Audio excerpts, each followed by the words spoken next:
Olá pessoal, tudo bem com vocês? Hoje nós vamos falar sobre direito administrativo, falamos já sobre os elementos do ato e vamos continuando dando dicas para vocês estudarem, para reforçar seus estudos, para ajudar vocês de alguma maneira, tá? Hoje nós vamos falar sobre os poderes da administração pública.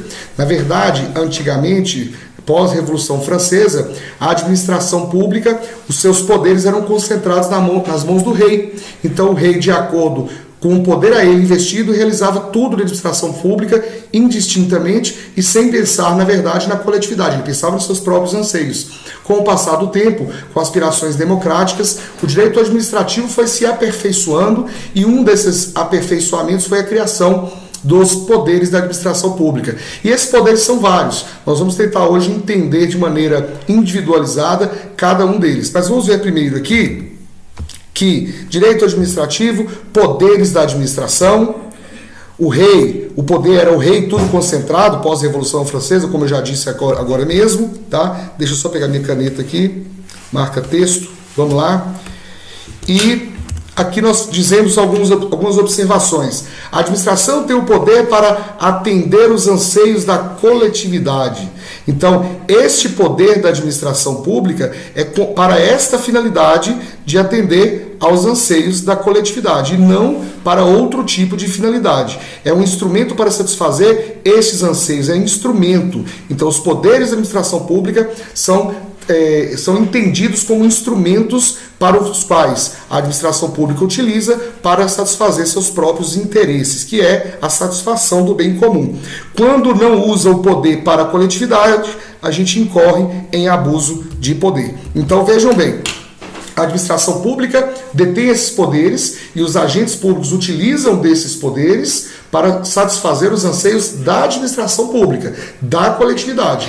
Quando não for feito dessa forma, estamos incorrendo em abuso de poder. Então aí o administrador público ele pode incorrer em abuso. E este abuso de poder tem duas formas dele se exteriorizar. Vamos ver aqui, ó.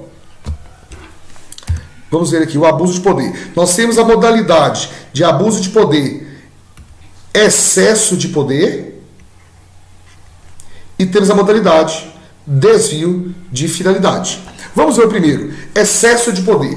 No excesso de poder, senhores, o administrador extrapola o poder a ele investido. Ele excede na sua competência. Ele vai além dos limites que foram pré-determinados pela própria lei para aquele cargo que ele ocupa. Veja o exemplo que eu coloquei. Ele demite alguém e ele não era competente para tanto.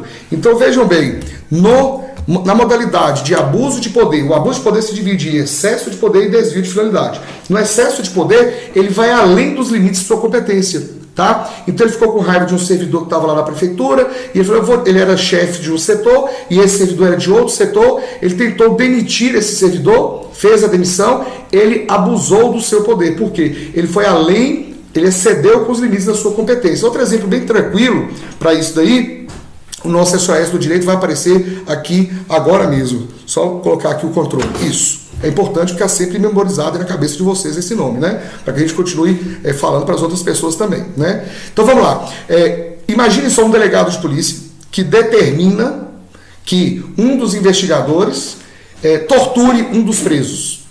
Ele tem competência para prender quem está em flagrante delito? Sim, ele não só pode, como também deve, não é isso? Os policiais. Tudo bem, mas ele pode ir além e torturar aquele preso? A lei permite que o delegado tenha poder, competência para torturar alguém? Óbvio que não. Então, se ele o fizer, ele estará excedendo com os limites da sua competência. Ele podia ter ido até ali. Passado ali, ele não poderia. Isso é o abuso de poder na modalidade excesso. E temos também o desvio de finalidade. Como eu disse para vocês na aula anterior, sobre elementos do ato administrativo, falamos sobre finalidade, não é isso? E qual que é a finalidade da administração pública? Vamos ver se vocês lembram. Qual é a finalidade da administração pública? É o quê? O bem da coletividade, o bem comum, né? Então, vejam bem, olha para mim. Se caso eu sou administrador público e eu desvio do interesse da administração pública, eu estou incorrendo em desvio, eu estou me desviando daquele propósito, eu estou indo para lá e era para eu ir para cá. né? Vamos dar um exemplo típico. Imagine a seguinte situação: um prefeito municipal precisa construir uma escola, tá? Uma escola municipal, porque a sociedade está precisando, ele precisa construir uma escola pública. Ele tem verba para isso. E ele tem 2 terrenos, tá? Um terreno que é na região central da cidade, que irá favorecer a todas as pessoas que moram naquela região, do centro, e um outro terreno a 5 quilômetros da cidade, que é um terreno dele, e que ele deseja construir naquele terreno a escola para satisfazer um interesse pessoal, porque ele quer desapropriar seu próprio imóvel, para ele receber o quê? O dinheiro. Nesse caso, ele está construindo a escola é para o bem de todos, mas ele está se desviando da finalidade, que é o bem comum, no momento que ele escolhe um local distante e não um local que favoreça a todos. Ele quis favorecer os seus próprios anseios. Então ele também está abusando do poder na modalidade desvio de finalidade. Ok? Nós temos lá a lei de abuso de autoridade que também fala muito sobre isso, a lei 4898. Depois a gente pode até falar sobre ela. Vamos lá, dando continuidade aqui, nós vamos falar sobre o nosso primeiro poder. O poder vinculado. Antes de eu mostrar aqui a lâmina, vejam bem. O poder vinculado, como o próprio nome diz, o administrador está vinculado. Vinculado a quê? Vinculado à lei. Tá? Esta vinculação diz ao administrador: olha, administrador, não se afaste dos meus ditames. Faça somente o que eu determino. Ele não tem nenhum tipo de liberdade de atuação. Ele só pode fazer aquilo que a lei o determina. Tá certo? Vejam um exemplo bem interessante aqui, que é na autorização, na licença para dirigir, por exemplo. Eu vou lá na autoescola, faço o meu exame psicotécnico, faço o exame de legislação, sou aprovado em todos, faço o exame de rua e estou aprovado. E aí eu faço jus a quê? A obtenção da minha carteira de habilitação, da minha CNH. O delegado, por acaso, pode pensar da seguinte forma, vejam bem: ah não, para o Rodrigo eu não vou dar a carteira de habilitação, porque o Rodrigo é um cara meio doidão, ou um cara meio que não é responsável. Ele pode fazer isso? Não. Eu tendo preenchido os requisitos da lei, ele está vinculado a me fornecer a carteira de habilitação. Ele não tem margem de liberdade de atuação. Ele tem que fazer o que a lei determina. Vejam bem aqui o que eu coloquei para vocês. Ele está vinculado à lei, tá? A lei prevê estritamente, não sei porque esse borracha está aparecendo, a sua atuação. Não há nenhum tipo de margem de escolha, não há escolha. E os critérios são objetivos. Ele tem que atuar de maneira objetiva, tá? Objetivamente ligado à lei. Hans Kelsen falava isso, questão de objetividade do direito, se vincular aos ditames da lei. Aí vem o outro poder, que é o outro poder que é um pouco, não digo contrário, mas é bem divergente do poder vinculado, que é justamente nessa questão da margem de escolha. O poder vinculado não dá margem de escolha. O poder discricionário, por sua vez, ele atribui ao administrador público esta margem de liberdade de atuação nos limites da lei. Vejam bem, doutores. O interessante é o seguinte: as pessoas às vezes pensam, confundem margem de escolha, margem de liberdade com liberdade. Esta liberdade de escolha que o administrador tem, ela não é ilimitada, nem poderia ser. Então vejam bem, tem um ditame que fala assim: toda discricionariedade é vinculada. Aí o cara pensa assim: poxa, mas se é discricionário não é vinculado, que eu aprendi com o Rodrigo lá, poder vinculado ele não tem margem de escolha de atuação, poder discricionário ele tem margem de escolha de atuação. Então é ou não é? Toda discricionariedade é vinculada? Sim. Só que o poder discricionário ele é vinculado à lei, só que a própria lei dá para ele situações que ele pode escolher. Então, vamos dar um exemplo para vocês entenderem isso melhor. Eu tenho um fiscal sanitário. E esse fiscal sanitário vai num estabelecimento comercial, vamos exemplificar, um açougue. Quando ele foi lá, ele percebeu por denúncia de alguém, ou ele viu, ou ele ouviu falar, que aquele açougueiro está vendendo carne imprópria para o consumo humano. Por exemplo, uma carne vencida, uma carne já com estado pútrido, alguma coisa assim. Uma carne imprópria, tá? E ele chega lá pela primeira vez e fala: ô meu amigo, deixa eu te falar um negócio aqui. Abre o seu freezer aí. Ele abre o freezer e constata realmente que a carne que o cara está comercializando é imprópria para o consumo. Vira para o cara, apreende a mercadoria, obviamente que ele não pode continuar vendendo a carne a partir daquele momento, e diz para o cara assim: ó, é o seguinte, você está advertido. Eu vou te dar uma advertência aqui agora, porque se você voltar a comercializar essa carne, eu vou interditar seu estabelecimento, eu vou fechar seu estabelecimento, tá limitando o seu poder de exercer essa atividade que é o comércio, ok? Beleza. Agora vejam bem, a lei sanitária diz a esse fiscal que ele tem várias possibilidades de sanção no caso de descobrir algum problema na sua atuação. Então esse fiscal poderia, nessa situação, ter dado uma advertência, uma suspensão da atividade, ele poderia ter atribuído uma multa, ele poderia ter interditado o estabelecimento, só que ele analisou, no caso concreto, como era a primeira vez que ele estava indo lá, que não seria razoável, lembra dessa palavra, razoabilidade e proporcionalidade, não seria razoável e nem proporcional naquela situação, que foi a primeira vez que ele foi lá, ele já interditar. Então ele resolveu escolher dentre as formas de sanção a mais tênue, a mais branda, porque era a primeira vez. Ele pode escolher a advertência em detrimento da interdição. E aí, nesse caso, doutores, eu pergunto a vocês, esta discricionalidade existe ou não? Sim, existe. Ele escolheu dentre aquilo que a lei falou. Por isso que a discricionalidade é vinculada. Ele pode escolher, mas só dentro daquelas possibilidades trazidas pela lei. Advertência, suspensão, interdição ou mesmo multa ou que seja outra coisa. Tá certo? Ele poderia, por exemplo, criar uma pena de... uma sanção de espancamento em praça pública? Óbvio que não.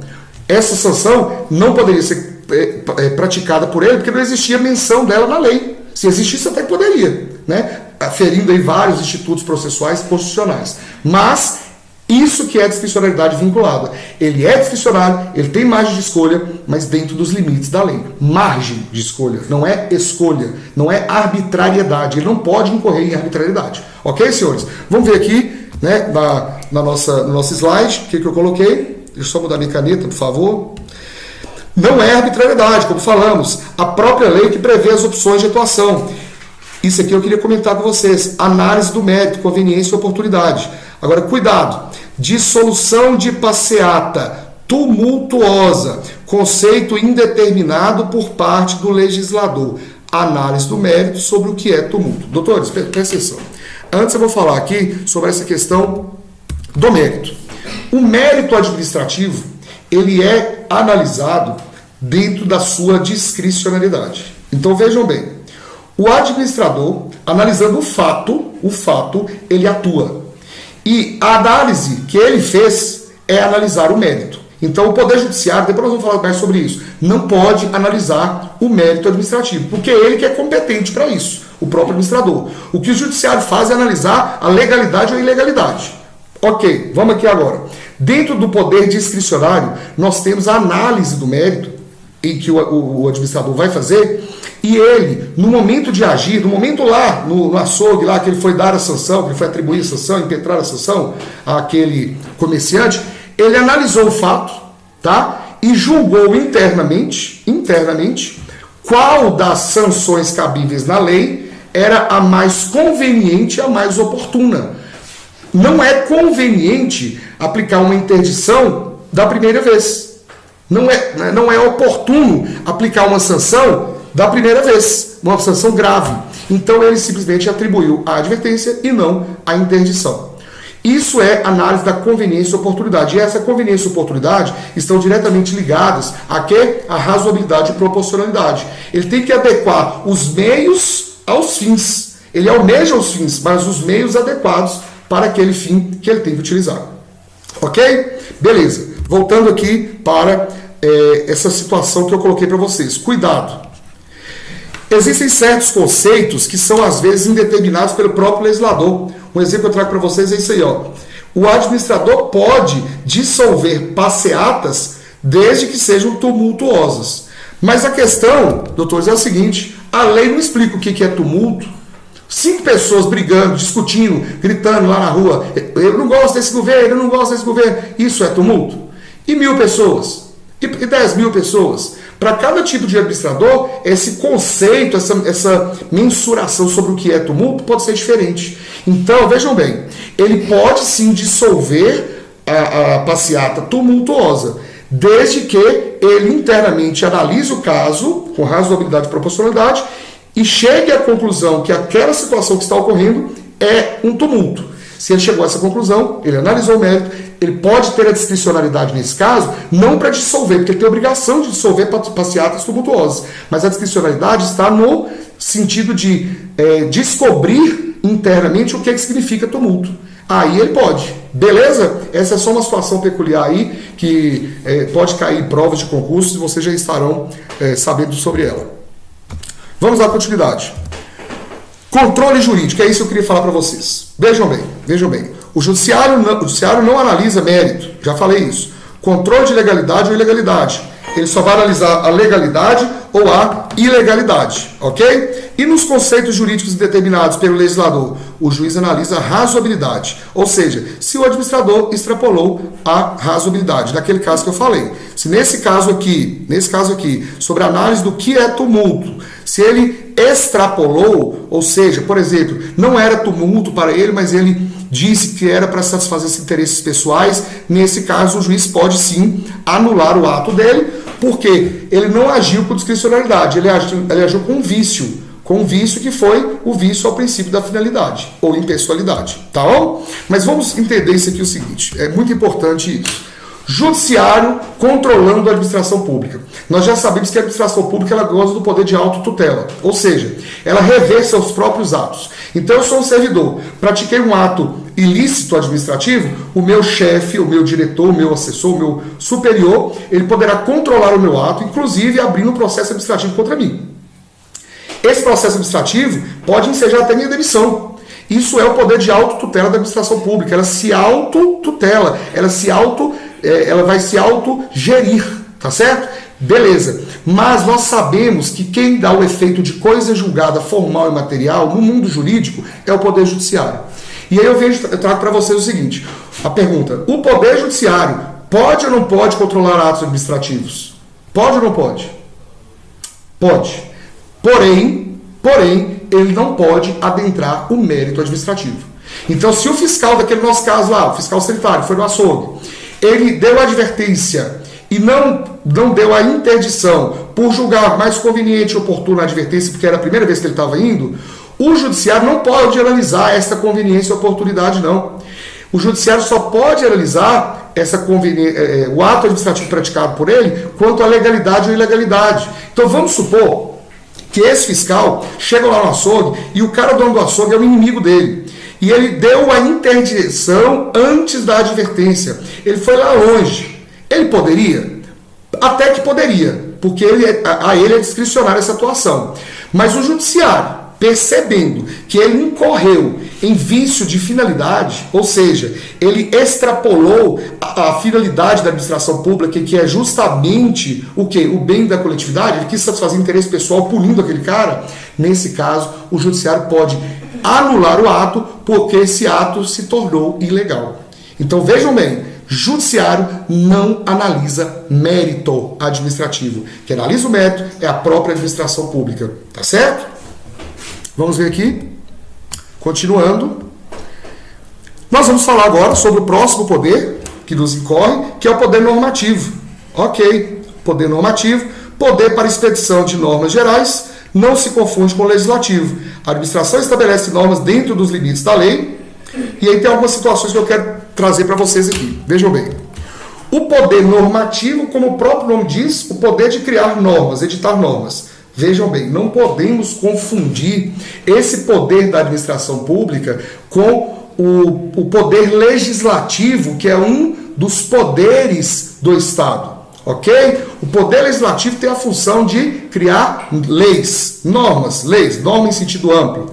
O poder judiciário o poder judiciário julgar quem não cumpre essas leis. E o poder executivo executar essas leis. Beleza. Existe aí uma função típica de cada um e existe harmonia entre eles, mas eu não estou falando aqui da harmonia, nós falamos lá no Constitucional, tá bom? Nós vamos falar lá no Constitucional sobre essa harmonia, a interdependência, a intermultidisciplinaridade entre os poderes do Estado. Mas vejam bem, voltando aqui para a Terra, nesse caso aí, o poder normativo, ele é único e exclusivamente, então pessoal, é o poder para criar normas para o fiel cumprimento da lei. Então a administração pública cria normas, mas ela está limitada. Ela pode criar normas até o ponto de executar uma determinada lei anterior. Vamos ver um exemplo aqui bastante interessante. Olha aqui, eu vou colocar novamente aqui. O Poder Legislativo cria o crime de tráfico ilícito de entorpecentes. Traficar entorpecentes é crime. Só o Legislativo que pode estabelecer, criar crimes. Aí vem a questão. Beleza, traficar entorpecente é crime. Quem criou? Poder Legislativo. Ele é competente para isso? Sim, tudo beleza. Agora, a pergunta é, o que é entorpecente? O Poder Legislativo, os deputados conhecem sobre entorpecentes? Não. Mas existe um órgão público da administração pública direta que é chamado de Anvisa, na verdade, administração pública indireta, que é uma autarquia em regime especial. A Anvisa, a Agência Nacional de Vigilância Sanitária, é o órgão competente do governo que conhece sobre questões de sanitarismo. Conhece sobre drogas, conhece sobre a manipulação dessas drogas. E aí vem o Legislativo que criou o tráfico de entorpecentes e fica uma norma, na verdade, que a gente chama de norma pegar em branco, né? O conteúdo precisa ser completado. O que é entorpecente? Ah, beleza, avisa, você que entende dessas coisas, me fala aqui o que é entorpecente para que eu possa punir quem estiver na posse desses produtos. Beleza, a Anvisa cria uma norma regulamentar e diz, entorpecente é isso, é cocaína, maconha, LSD e por aí vai. Ela criou uma norma decorrente do seu poder regulamentar. Mas poderia a Anvisa criar o crime de tráfico? Óbvio que não, porque ela não é parte do poder legislativo. Não tem competência para tanto. Ok, doutores? Aí nós temos a questão de poder normativo e poder regulamentar. Algumas obras de direito administrativo tratam o poder normativo como regulamentar, mas na verdade o regulamentar ele está dentro do normativo, ele é espécie do normativo, ok? O poder regulamentar é para criar regulamentos, decretos, resoluções, instruções normativas, tá? Existe uma exceção. A regra é o quê? O regulamento executivo criando essas normas, tá certo? Deixa eu ler primeiro aqui, depois a gente comenta. Expedido para fiel execução de lei, facilita a aplicação do texto. É aquele exemplo que eu dei da portaria da Anvisa. Beleza. A regra é, o poder regulamentar se exterioriza na administração pública, dando essa possibilidade que a administração pública crie regras para a fiel execução de suas próprias leis ou das leis que são postas, certo? Aí ele está na sua função principal do poder normativo, ou, mais precisamente, poder regulamentar. Agora, o poder regulamentar, ele pode ser autônomo. E este daí, o autônomo, que se confunde com aquela atividade típica do legislativo de criar leis. Então, o decreto autônomo não é um decreto executivo. No decreto autônomo, a presidente da República está criando uma nova situação jurídica. Ele está legislando. No decreto executivo, ele está simplesmente dando um mecanismo para uma lei já criada. Tá? Ele está dando meios para que essa lei seja interpretada e seja posta e cumprida. É essa que é a confusão. Existe uma exceção no artigo 84, inciso 6º, que compõe as competências do presidente da República, no que diz respeito. O presidente da República pode, mediante decreto autônomo, no caso, que é o que a lei quis dizer, extinguir os cargos da administração pública declarados vagos, desde que isso não crie mais fomento para o orçamento plurianual, para o orçamento da União. Beleza, é exceção. Nesse caso, ele vai fazer isso, ele vai declarar extinto esses cargos mediante decreto autônomo. E aí sim é permitida essa atuação dele, porque a própria Constituição vislumbrou essa hipótese. Mas a regra é que o poder regulamentar, ele dá essa possibilidade da administração pública criar normas para a fiel execução de leis, ok? Meu celular dá uma tocada, que vocês desculpem, mas isso acontece de vez em quando. Eu já pus o silencioso, mas o diabo do alarme não tem jeito. Ele não respeita o silencioso do celular. Eu fico chateado com isso, não sei como tirar isso e não vou tentar também. Tá bom? Vamos dar continuidade aqui. Aqui está o exemplo que eu coloquei para vocês. Ó. Artigo 84.6. a própria lei determina que o presidente extinga esses cargos declarados vagos, ok? Vamos lá para o poder hierárquico. Próximo poder que nós iremos falar, poder hierárquico. É o poder de organização interna, de se organizar, poder de organização interna, de se organizar.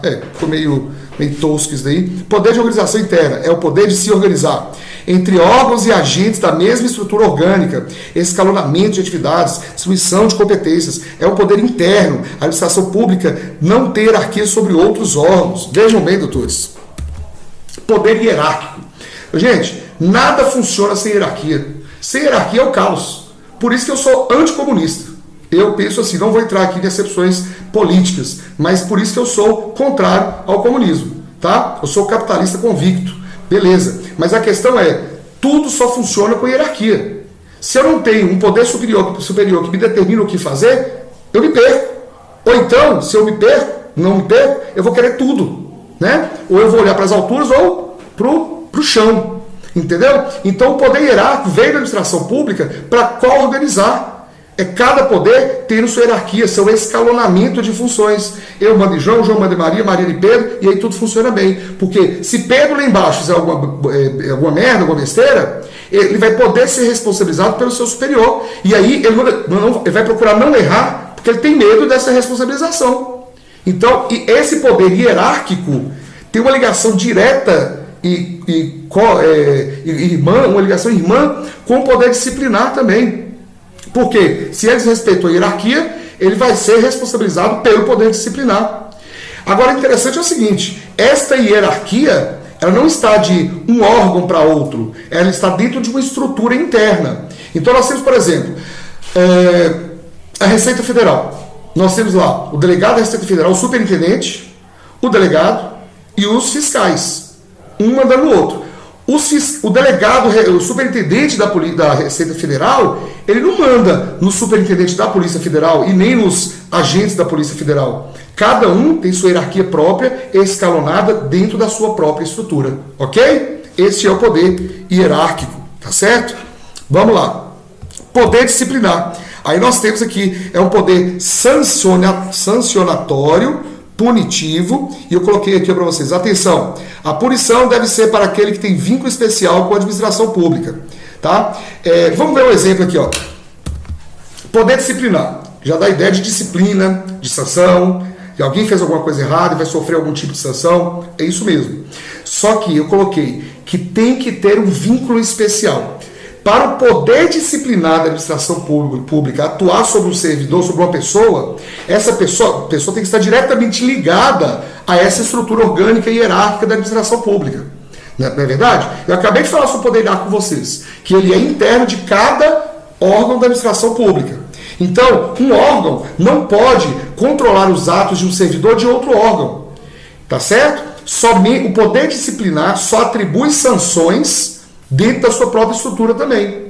Isso se confunde, por exemplo, com o poder vinculado que a administração pública tem, às vezes também discricionário, e com o poder de polícia que a administração tem para coibir liberdades individuais e atividades exercidas pelas pessoas. Então vejam bem, quando eu cometo uma infração de trânsito e um policial vem lá e me multa, ele está me sancionando, ele está me atribuindo uma penalidade. Mas essa penalidade, esse ato administrativo praticado por ele, é em decorrência do poder de polícia investido a ele. Polícia administrativa, nós vamos falar sobre isso.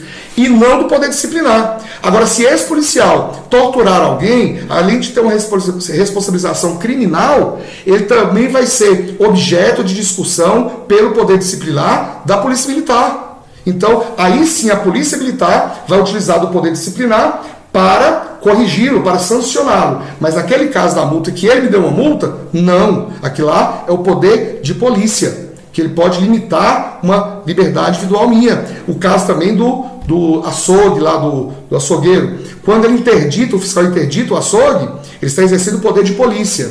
Tá certo? Essa sanção não é fruto do poder disciplinar. Ela é fruto do poder de polícia. Ok? Vamos dar continuidade aqui por hora. Deixa eu olhar a lâmina aqui. Poder disciplinar.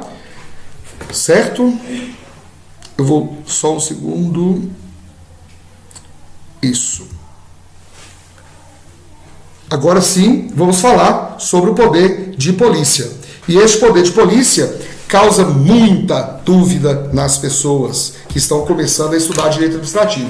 Porque o poder de polícia, quando fala a palavra polícia, eu já lembro de polícia, de revólver aqui, do cara fardado, o cara vai prender as pessoas, exercício do direito penal, repressão e prevenção a crimes, eu lembro disso. Mas não é. Nós temos a polícia judiciária e a polícia administrativa. A polícia judiciária é sim essa que nós acabamos de dizer. É aquela polícia repressiva, é aquela polícia preventiva, é aquela polícia que busca coibir a prática de infrações penais, tá? Ou criminais. A polícia administrativa é um poder da administração pública dado a ela para fazer valer sua vontade. Não adianta nada eu virar para você e falar assim, ó, você não pode passar por ali. Aí você fala, por quê? Porque eu não quero. Aí você fala assim, o que vai acontecer se eu passar? Nada. Você vai lá e passa. Então, o poder de polícia, ele vem para limitar determinadas liberdades individuais em prol de fazer cumprir a vontade da administração pública. Né? Na verdade, uma lei sem sanção, uma regra sem sanção, é uma regra inepta, é uma regra inócula, que não vai, né, produzir no mundo jurídico. Tá certo? E aí, nós vemos o seguinte aqui, ó. Polícia judiciária, prevenção e repressão à prática de ilícitos criminais. Polícia administrativa, quem define o que é o artigo 78 do CTN, restrição ao exercício de liberdades individuais e ao uso da propriedade privada. Olha que o exemplo que eu dei para vocês, dissolução de uma passeata tumultuosa. Eu posso, por exemplo, dissolver, eu administrador público, dissolver uma passeata tumultuosa? Não só posso como devo. Tá? Mas o povo tem direito de ir a uma passeata, de fazer uma passeata? Tem, desde que não seja tumultuosa. É o direito de ir e vir, de locomoção, o direito de expressão, tudo isso é evidenciado pela Constituição Federal. Então, quando eu chego lá, eu, fiscal de posturas da prefeitura, e falo, pessoal, vocês não podem continuar porque a passeata de vocês está tumultuosa. Essas pessoas viram para mim e falam assim, não, mas eu posso, eu vou, porque eu tenho direito de locomoção, de ir e vir, papapá. Não pode, chama a polícia. Aí eu vou lá e impeço que elas continuem, porque é tumultuosa. E nesse caso eu estou limitando um direito deles, de fazer alguma coisa, uma liberdade que eles têm garantido pela Constituição Federal. Mas também existe esta outra restrição ao uso da propriedade privada. E aí como é que seria isso, doutores? Ao uso da propriedade privada seria aquela seguinte situação.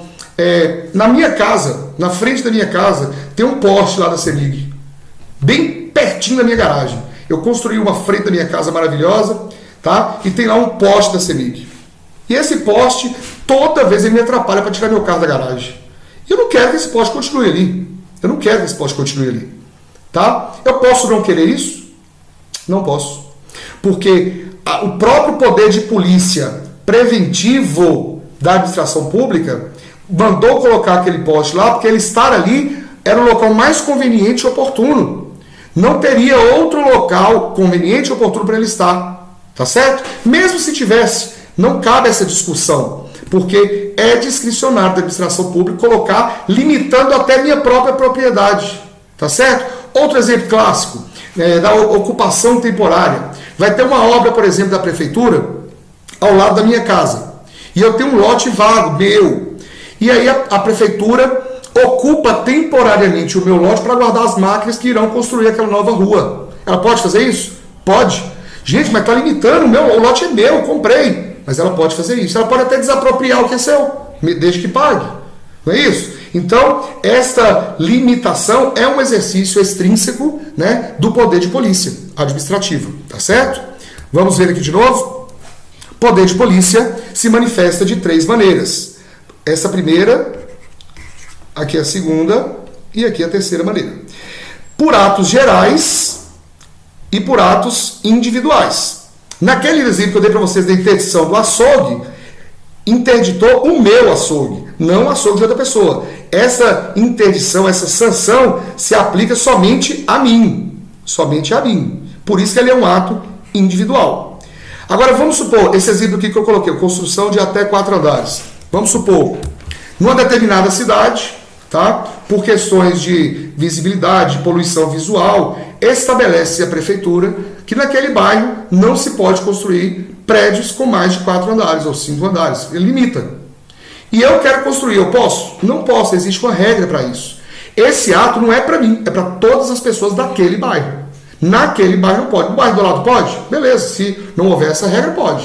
Tá? Mas então, tá limitando um direito meu de construir o meu terreno tanto que eu quisesse em prol da coletividade. Isso também é exercício do poder de polícia. É uma manifestação por ato geral.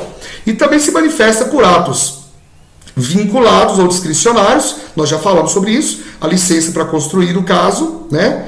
E também a regra que é o ato discricionário. Ou seja, no exercício do poder de polícia, o administrador vai ter uma margem de liberdade de atuação de uma, de outra forma, e ele vai escolher dentro da lei aquela que ele julgar mais conveniente e mais oportuna. E ele se manifesta também por atos preventivos e atos repressivos. O exemplo que eu dou para vocês, de ato preventivo, licença para construir. Eu preciso da licença antes de construir. A atribuição da licença é discricionária, ela é do poder público, tá certo? Então, antes da construção, eu preciso do exercício do poder de polícia, que ele me dê a licença. E repressivo, depois que eu já iniciei uma determinada conduta, e se ela for ilícita, ele vai me multar. Ele vai me multar, restringindo assim minha propriedade, meu dinheiro no caso, né? Ou embargar uma obra. Então, este ato, ele é repressivo, ele é já iniciado. Ok, doutores? Eu vou dar continuidade com vocês aqui. Vamos falar sobre os atributos do ato administrativo. E, salvo engano, depois já iremos terminar essa parte, porque ficou um pouquinho pesada a aula, mas prestem bastante atenção, tá? Tem uma regrinha que eu criei, que é assim, ó, vejam bem, é uma regra mnemônica. PODAC. O que é isso? PO, para me lembrar da palavra poder de polícia. DAC são os 3 atributos do poder de polícia: discricionariedade, autoexecutoriedade e coercibilidade. Alguns autores chamam de imperatividade. Eu não gosto disso, tá? Porque me confunde com os atributos do ato administrativo. E aí eu tenho outra regrinha mnemônica, que depois eu vou falar quando a gente for falar sobre ato, que seria essa aqui, ó. Pai, lembra de pai, mãe, pai, ato. Aí, ó, no ato administrativo, os atributos são pai. O que é pai?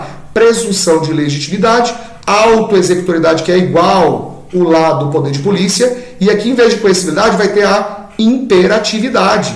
Então, eu não quero me confundir quanto a isso. Então, eu vou chamar o atributo, os 3 atributos do poder de polícia de discricionariedade, autoexecutoriedade e coercibilidade. Agora, vamos entender isso daí.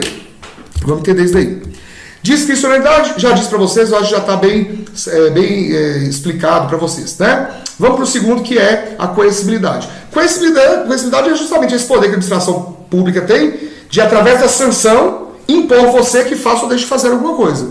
É um poder imperativo, tá? Eu não vou chamar de império, mas é um poder imperativo da administração pública sobre a sua atividade, sobre você, em prol da satisfação ao princípio da supremacia do interesse público sobre o particular. Nós vamos falar de outra aula sobre princípios também.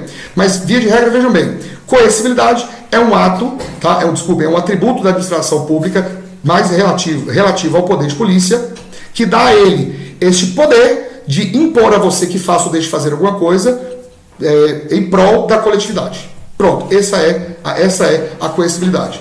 Não fiz alguma coisa, vou ter uma multa. A multa é coercitiva. É a forma que a administração pública encontrou de me forçar a fazer o que ela quer. Tá? Depois, se a multa é executória ou não, nós vamos falar sobre isso também. Tá? Daqui a pouquinho, inclusive. Autoexecutoriedade. Aí sim, ó. Na verdade é agora, viu, gente, que nós vamos falar. Desculpem, eu não tinha percebido essa parte aqui, mas vamos lá. Autoexecutoriedade. Os atos administrativos são autoexecutórios. Olha aqui, vou fazer uma setinha para lá e uma setinha para cá.